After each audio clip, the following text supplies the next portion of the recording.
on, West Ham. We're back. Episode 3, 2 to 3. 2 to 3. 2 to 3. Yes. How are we doing?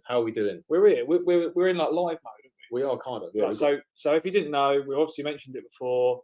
We've got our Thursday night show every Thursday night, live on the West Ham network. It's Thursday Night Live, and we talk about current affairs. Simple as that, really. So the idea is we're going to merge it all into one, and we're going to record a weekly episode or two, and then go live at 9 o'clock on a Thursday.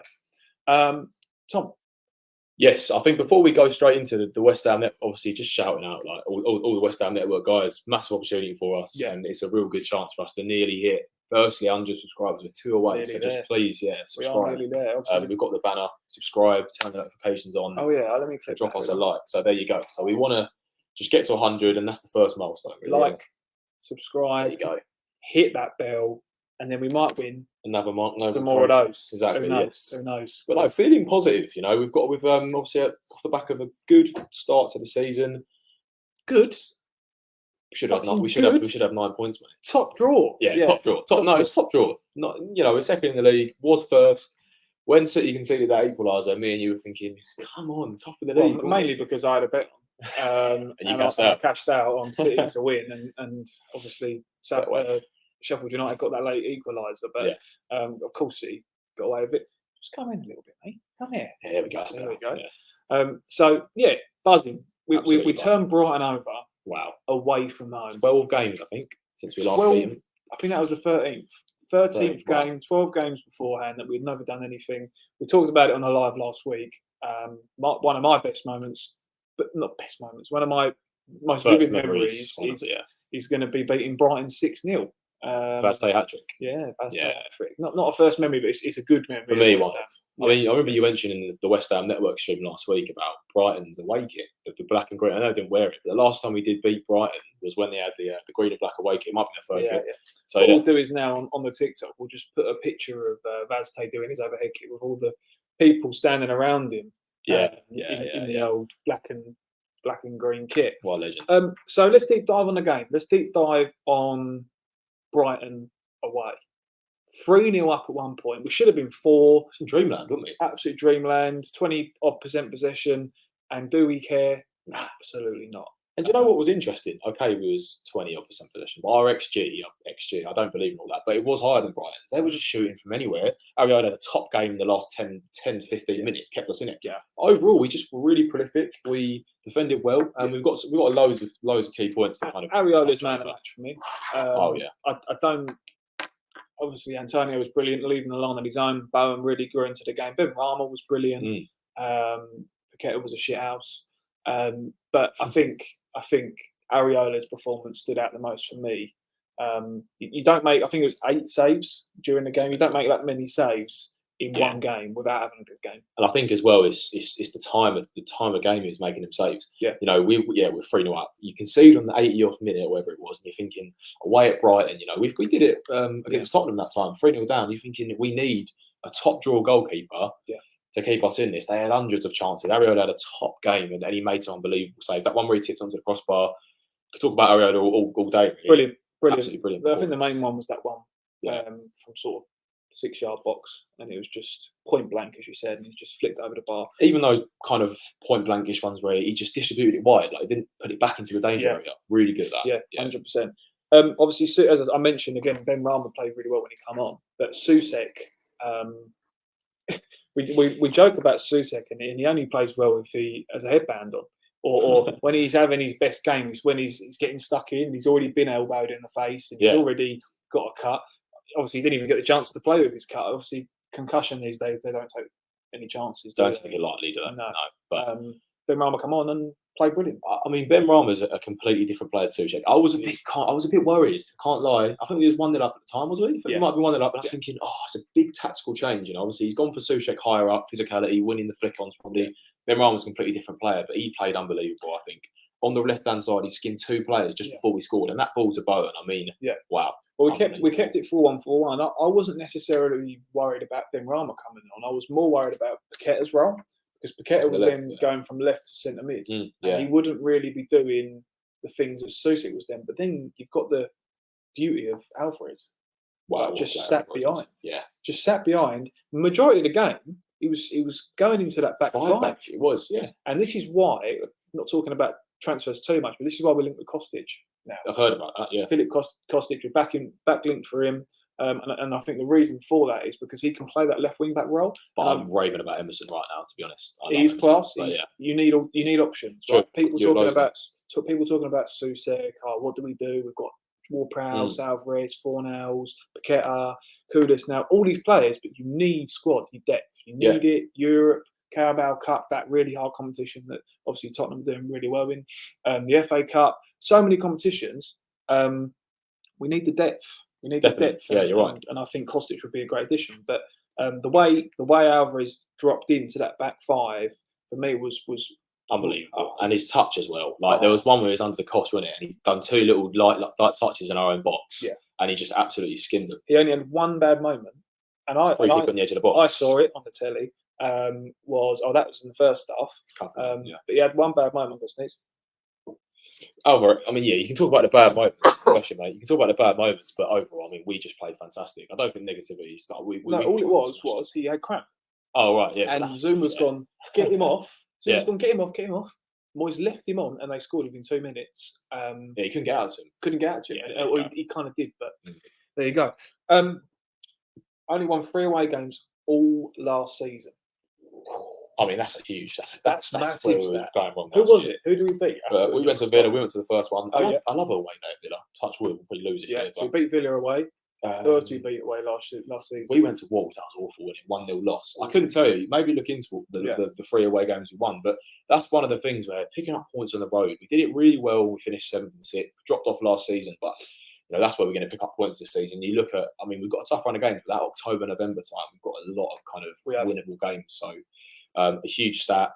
Only won 3 last year. Obviously, you've already got 3 points on the road. Well, 4 points on the road. Obviously, got a point against Bournemouth as well. So really good start to the season from that perspective. And also that home form is just vital because we're winning games at home hopefully this season. Big result against Chelsea. While Sam does look into that. Yeah, because I have to find out. Again, Bournemouth 4-0. Yeah, that was later this season. Bournemouth 4-0 and Fulham away. That was an awful game, wasn't it? We did not play well against Fulham away. That was at Grace's. That was at Grace's little birthday show. Oh, yeah, the show. Yeah, the show. Awful game. Harrison Reed own goal, that was. 23 minutes in, little Oggy. Talking of Oggy.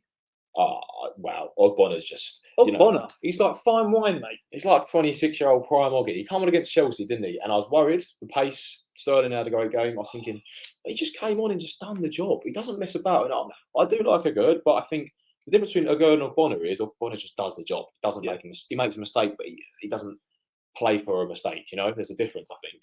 I think I sort of hold my breath when Ogurd steps out, tries to make that pass, because it seemed to inevitably, is it me or against Brighton, there was less of the hoof and hope.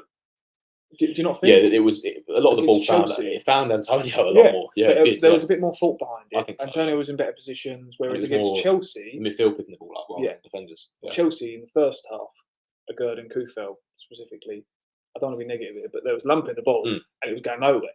Yeah, and that's where I look at Ogbonna. He won't lump the ball. Well, very, very rarely, unless he's in a tight situation, he'll play the safe ball, go back to the keeper. Yeah, he's playing great. He's playing brilliant, absolutely brilliant. And looking on a positive note, 3 games in, 7 points. This time last season we had 0 points. So it just shows how much the business we've done is just. I know we don't want to get carried away, but we had a great start. Talking about business, James Ward-Prowse has come in, obviously. Yeah.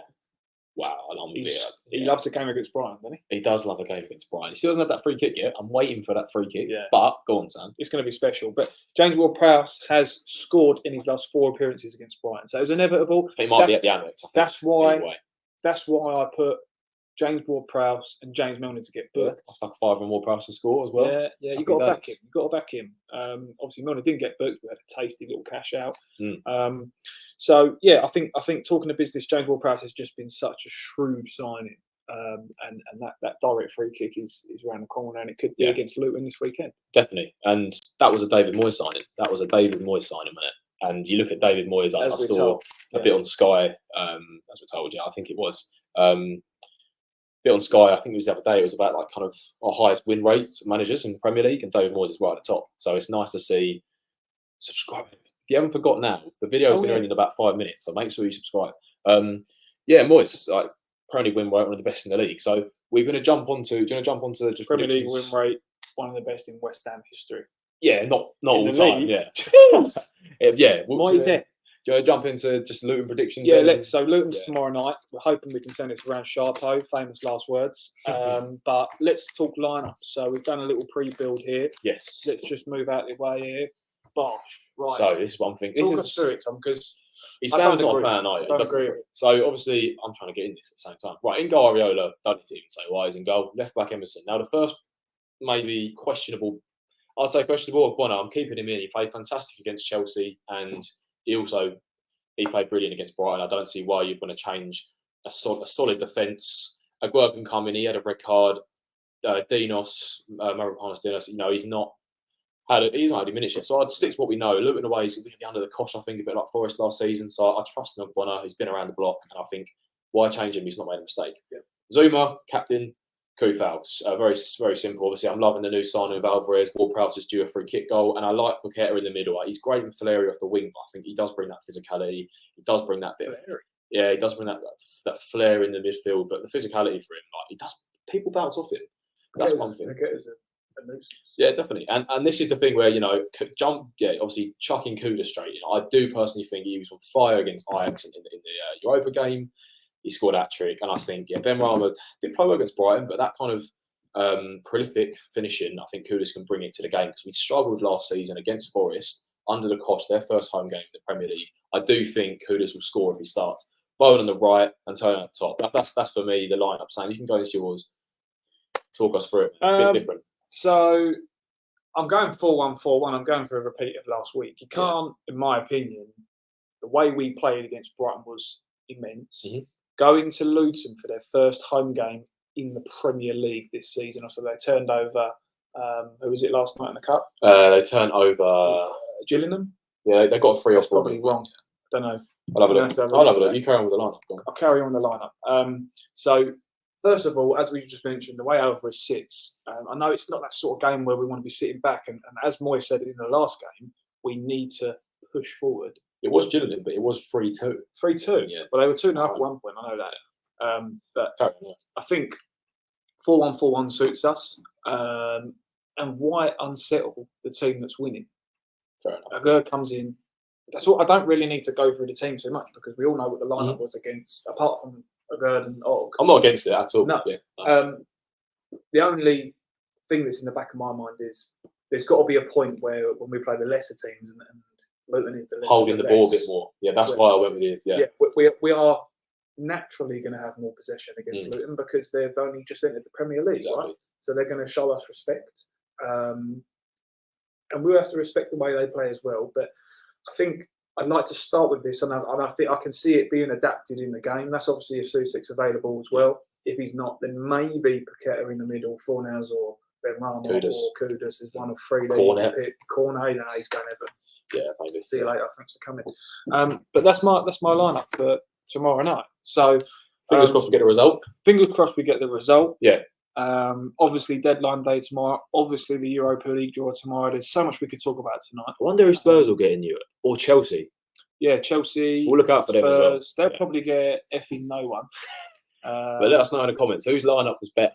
I want to know what a prediction is. You're going to get it because everyone wants to attack. But I think if we want to win the game, we'll see. Yeah, or maybe even if we want to start with yours, adapt to mine. Yeah, further down the line, we'll see. David Moyes, take notes. Take notes, son. Right, thanks for watching, guys.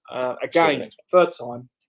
Don't so close to 100 subscribers. Like, subscribe, turn those notifications on. Come on, you eyes. Bash.